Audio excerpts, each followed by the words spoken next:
we're going to add the indicators we'll be using for this scalping strategy. Select this one and add it.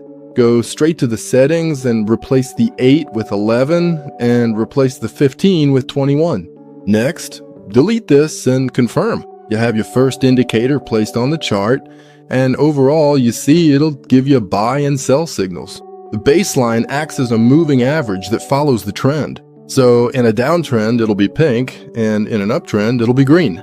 Overall, this indicator gives you scalping signals you can use. To boost this indicator's effectiveness, we're going to add a second indicator.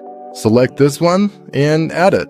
We'll go into the settings once more and remove all these things that are unnecessary. Just keep this feature and delete the rest. So you have your second technical indicator on the chart, and overall, you'll see that when the market is bearish, well, the indicator will be red. When the market turns bullish again, the indicator turns green. As you've gathered, we'll combine these two indicators to get some pretty effective scalping signals. I'm on a 5-minute time frame on gold, and I'm going to show you some examples of live trades. We'll let the market run, and we see that here. It gives us a first very interesting sell signal. You see, the baseline was very green here, then starts turning red, briefly turns green again, but it's very slight, and that's why I'm not going to look at this signal. See here, the band is very, very green. Here, it's blurry. And here, we finally have a baseline that turns red again. You have the sell signal given here on this 5-minute candle. So the candle is bearish. That's the second validation we're waiting for. And also, on the bottom indicator, you see we're back to selling. So the market is bearish for both indicators. So we enter exactly here because we'll wait for the bearish signal candle to close. And it does indeed close at this entry price. Put the stop loss on the baseline, and for risk reward, aim for 1.5. We can see that the market reached its target very quickly. If you sell on this candle, in just 15 minutes, your target is reached. You've just made money. We'll let the Japanese candlesticks run on the chart and wait for the next trade. You see that for now, the baseline is very red, very pink, and the market is very bearish. So there, you also have opportunities to sell again.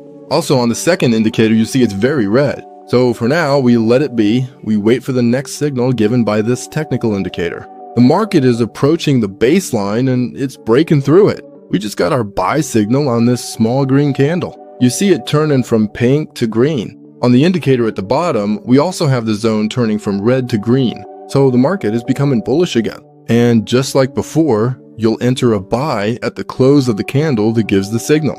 We're placing the second trade, entry price, and for the target, we're aiming for 1.5 times. Let's see if we were right to follow this technical indicator for the second time in a row. We can see that the market has just hit the target. As you can see, we've reached the target here. So that's twice in a row that you've made money with this fairly simple scalping strategy. Now, we're waiting for the third trade, and we see here that the market is giving us a bearish signal. The baseline is turning from green to pink. Here, on the technical indicator, we also have the zone turning from green to red. The market is turning bearish again by breaking below this baseline. And so we're getting back in for a third time on a sell. At the close of this candle, we'll set the stop loss at the highs and the risk reward to 1.5 times, as before. Now, we have to be patient. The trading profession is all about patience. You can see that the market has completely reached its target. We had a slight drawdown here, but very quickly, you see that the technical indicator was right again.